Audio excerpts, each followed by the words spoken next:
En statistique, au collège, il faut savoir représenter des histogrammes et dans certains cas, les histogrammes sont à largeur variable. Vous voyez tout de suite que les rectangles de la figure que j'ai commencé à représenter ne sont pas tous de la même largeur. Alors il y a les diagrammes en bâton, ça c'est très simple, mais pour les histogrammes, il y a des petites nuances parce que l'histogramme qu'on va représenter ici, alors j'ai choisi par exemple l'argent de poche au sein d'un groupe d'étudiants, voilà, entre 0 et 100 euros, il y a 100 personnes, etc. J'ai regroupé par classe et regardez bien, les classes ne sont pas de même largeur.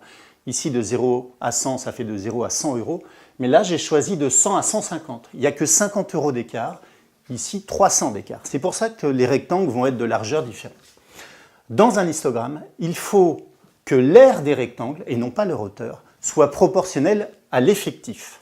Alors, pour ça, il faut d'abord choisir des unités. J'ai choisi 1 cm pour 100 euros en abscisse. Et j'ai choisi 1 cm² parce qu'il s'agit bien d'air ici pour 20 personnes. Regardez, c'est ce qui est en vert ici. 1 cm sur 1 cm, ça fait 20 personnes.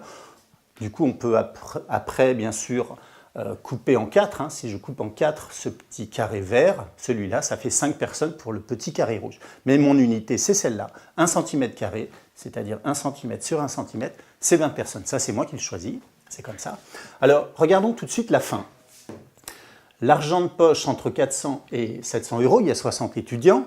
Eh bien, regardez, on a ici un carré vert, donc 20 personnes, un deuxième, un troisième, ça fait bien les 60 personnes.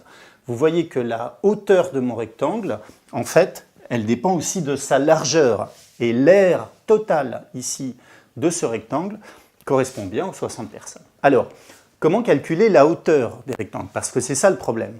On se doute bien, pour le premier, que je n'ai pas encore tracé, entre 0 et 100, eh bien, on se doute bien qu'il va falloir mettre la hauteur quelque part, mais où? Regardons bien comment on va procéder. On va utiliser tout simplement la formule de l'aire. La formule de l'aire, c'est la longueur fois la largeur. Si on fait un petit produit en croix, donc la longueur ou la hauteur, peu importe, sera l'aire divisé par la largeur. Ça, c'est juste un petit produit en croix. Regardons la classe 0-100. Je voudrais savoir où mettre la hauteur de mon rectangle. J'ai 100 personnes. Donc d'abord, je vais chercher, c'est par 20, je fais déjà une petite erreur ici, puisque 20 personnes correspond à 1 cm². Je vais donc diviser l'effectif de 100 par mes 20 personnes pour savoir combien de centimètres carrés j'ai besoin. Donc, mon effectif divisé par mon aire qui est l'unité, 100 divisé par 20, ça fait 5. Maintenant, pour trouver la hauteur, j'utilise cette formule-là. La hauteur petit h sera donc est égale à l'aire, 5 cm², divisé par cette longueur-là qui fait 1 cm, ça fait 1. Ma hauteur vaut 5, je me place ici.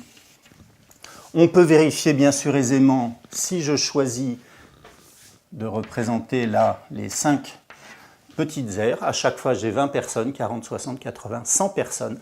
J'ai donc bien la répartition ici de ma classe. Pour les autres, vous pouvez vérifier que je n'ai pas fait d'erreur. Voilà comment on construit un histogramme à largeur variable.